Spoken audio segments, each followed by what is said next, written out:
E a gente está de volta ao Páginas Vermelhas, entrevistando Eduardo Diogo, que é diretor financeiro do Sebrae Nacional. Eduardo, vamos voltar a falar de micro e pequenas empresas. Na abertura do programa eu citei um dado que é do CAGED, que mostram que as micro e pequenas empresas geraram o dobro de emprego que as médias e grandes durante a pandemia. A que se deve isso? Bom, provavelmente deve a um conjunto de fatores. Um deles, talvez, Natália, você me dá um gancho para falar o seguinte, um desafio muito grande que a gente tem, a média empresa brasileira. Porque enquanto a gente tem, vamos dizer, no âmbito dos 4,8 milhões, que é o nosso público-alvo, você tem a questão do Simples Nacional, quando você passa desse faturamento, a empresa se depara com uma situação que torna alguns desafios muito maiores. Então, eu acredito que esse é uma das razões, porque o desafio da média empresa brasileira realmente é gigantesco. Por isso que existe, do ponto de vista das micro e pequenas empresas, uma proliferação de CNPJs, o que é muito comum na família. Então, quando a empreendedora ou o empreendedor já começa a atingir esse patamar, aí abre uma outra empresa na mesma atividade para o cônjuge. Aí depois passa para o filho e tudo. Um dia desse. Semana passada eu estava conversando com uma pessoa que tem uma atividade empreendedora no estado do Paraná. Ela falou, aqui nós já somos 5 aqui, não tem mais, porque eu só tenho 3 filhos. Então, acho que tem a ver um pouco com relação a isso aí. Há uma pressão constante para que isso seja atualizado e essa transição seja menos drástica.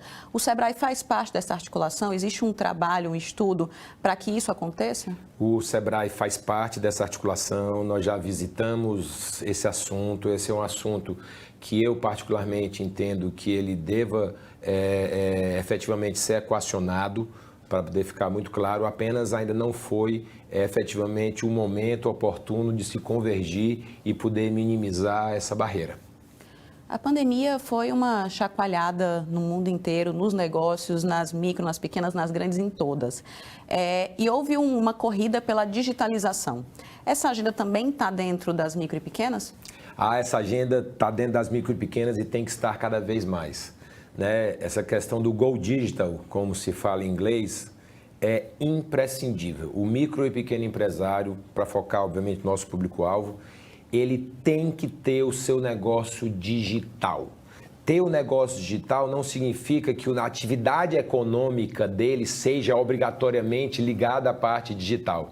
Mas seja qual for a atividade produtiva dele, ele tem que ter o canal digital. Não pode efetivamente abrir mão disso, E todos os números, a gente vê o percentual de pessoas que fizeram a primeira compra e as empresas que fizeram a primeira venda, E aí você vai de 35% a 28% dentro dessas duas frentes, respectivamente. Agora, durante a pandemia, é mais uma prova cabal de que você não pode abrir mão desse mercado. Então, o micro e pequeno empreendedor, repito, independentemente da sua atividade econômica, tem sim que utilizar o canal digital. O Sebrae auxilia nessa digitalização? Auxiliamos nessa digitalização. Nós temos uma série de iniciativas que são absolutamente focadas no preparo, na melhor qualificação para o empreendedor poder aproveitar esse canal. Eduardo, queria aproveitar a sua visita ao estúdio e te pedir uma palhinha, vamos chamar assim, sobre política internacional, que foi tema do seu mestrado em Washington. E eu queria que você fizesse uma avaliação dos Estados Unidos pós-Trump. Bom, uma avaliação dos Estados Unidos pós-Trump, Natália, talvez a primeira coisa que eu tivesse que falar é assim, tem um ditado nos Estados Unidos que diz o seguinte, the straw that broke the camel's back. Significa o seguinte, o canudo que quebrou as costas do camelo. Por que é o camelo? Porque o camelo vem ali cheio de coisa, aí de repente um canudinho, não pesa nada, pá, quebra tudo. Mas por que eu estou mencionando isso? Porque eu acho que a análise dos Estados Unidos pós-Trump começa com o canudo que quebrou as costas do camelo, que foi a dose ali do remédio que, ao invés de curar, mata o paciente. Então, o presidente Donald Trump, no meu humilde entender, teve uma série de possibilidades de colocar uma dosimetria mais apropriada nas abordagens que ele fez pós a votação que aconteceu no início de novembro. E ele errou muito nessa dose, no meu entender, E no dia 6 de janeiro, obviamente, completou ali o seu equívoco geral. E, no meu entender, deu um tiro no pé gigantesco, né? Porque, efetivamente, eu particularmente me decepcionei muito com a postura dele, porque eu acho que ele tinha um governo com uma série de pontos positivos, né? Do ponto de vista da economia americana, que obviamente a gente sabe que é fundamental para todo e qualquer governo nacional é ter uma economia pujante. E ali ele simplesmente colapsou uma série de iniciativas dele.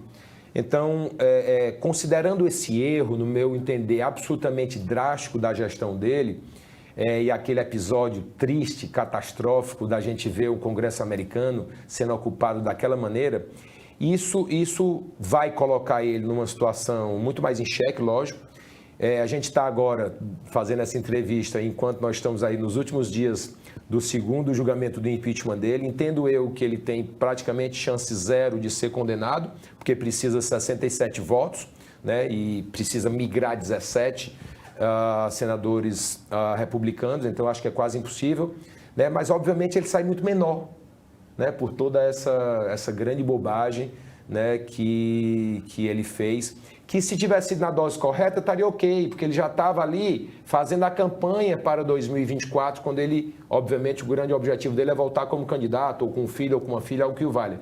Mas errou na dose, meteu os pés pelas mãos, e aí, obviamente, deu uma chance muito maior para o Partido Democrata e o presidente Joe Biden, efetivamente, agora ter um governo que possa ser mais exitoso. Mas, só para encerrar, é impressionante, mesmo metendo os pés pelas mãos como ele meteu, nesse episódio, continua ele absolutamente dominando a mídia.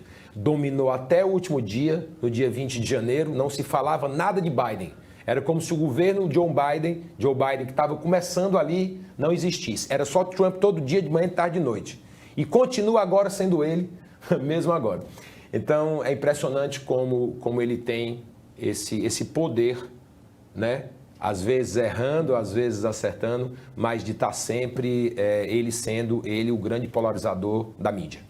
Isso pode ter sido um golpe, é perigoso usar a palavra golpe, né? Mas eu não vejo outra, na direita mundial, o governo Trump, a forma como ele saiu, a forma como as coisas terminaram?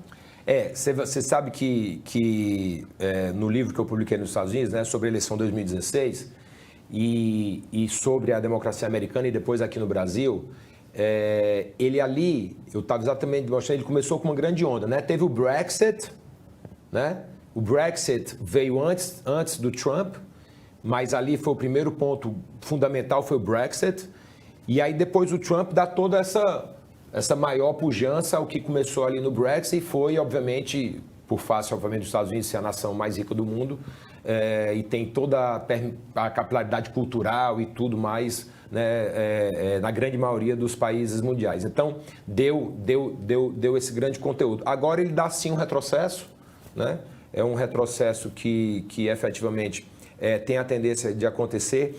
E quando eu estava mencionando aqui a questão do livro para você, eu encerrei, quando eu estava falando ali da avaliação final da eleição de 2016, dizendo que se a eleição do Trump em 2016 teria sido ali um sonho que teria um curto prazo, ou se estava apenas começando ali uma nova era super longa, a gente iria saber mais adiante, porque como nos ensinou Churchill, né, nenhuma derrota é completa e definitiva, nenhuma vitória é completa e definitiva, né? A gente está o tempo todo, né, perdendo aqui e ganhando ali. E efetivamente se demonstrou que pelo menos nesse ciclo foram 4 anos, mas não subestimem o ex-presidente americano, porque ele conseguiu ser eleito em 2016, derrotando 18 políticos dentro do Partido Republicano, derrotou Barack Obama, Hillary Clinton, Bill Clinton, né? E pode ser que daqui a um ano já tenha eleição de novo, ano que vem já tem eleição midterm election, que se chama nos Estados Unidos, governadores, todos os deputados de novo, e a gente nunca sabe, daqui em 2024, nova eleição americana. Então, tudo pode acontecer a todo momento, como eu falei, a vida é sempre feita de derrotas e vitórias a todo instante. E o que você espera do governo do Biden? Eu espero que o governo Joe Biden possa ser um governo que possa manter o que aconteceu de bom do anterior, né? Eu tenho uma chargezinha que mostra um elefante representando o Partido Republicano jogando assim a areia para fora e o donkey, que é o jumento, o burro, né, jogando areia para dentro, representando o Partido Democrata. Ou seja, um faz e o outro desfaz. Isso é muito comum na política americana. Então, quando você vê o Joe Biden assumindo, no mesmo dia, ele ali desfaz um carrilhão de executive orders, que eles chamam nos Estados Unidos, né, que é como se fosse um decreto-lei, desfazendo as políticas do anterior. O Trump fez a mesma coisa com relação ao Obama. O Obama fez a mesma coisa com relação ao Bush filho, né? E assim sucessivamente. Então, que ele possa olhar para o que tiver tido de bom do governo Trump e manter, né? Eu acho que isso é cada vez mais interessante para todos nós que temos alguma atividade pública, mas principalmente para os mandatários que são eleitos, possam fazer. Não tem nada de errado de aproveitar o bom do anterior, não.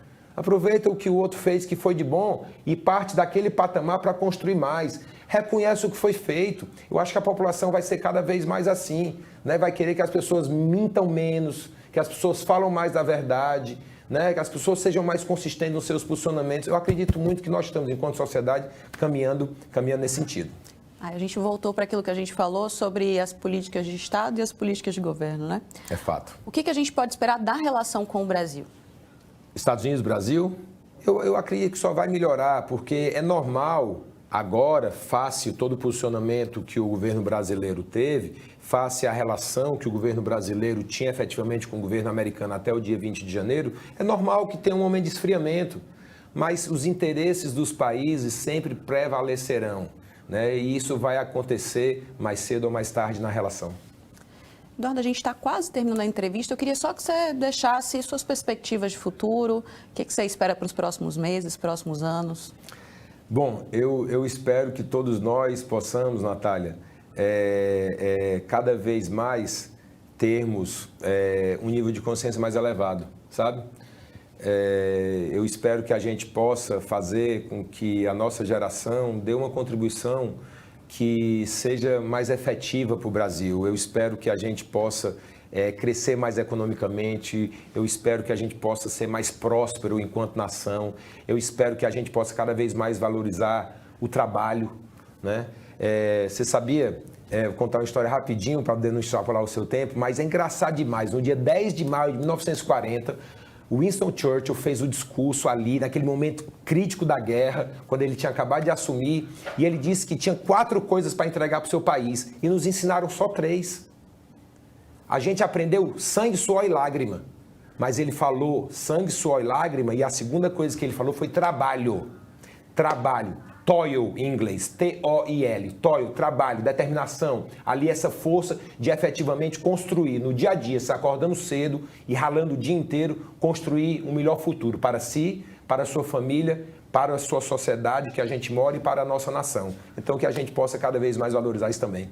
Que a gente siga esse caminho. Muito obrigada pela entrevista, pela sua visita aqui. Obrigado, alegria minha. E a gente encerra aqui mais um Páginas Vermelhas e até a próxima.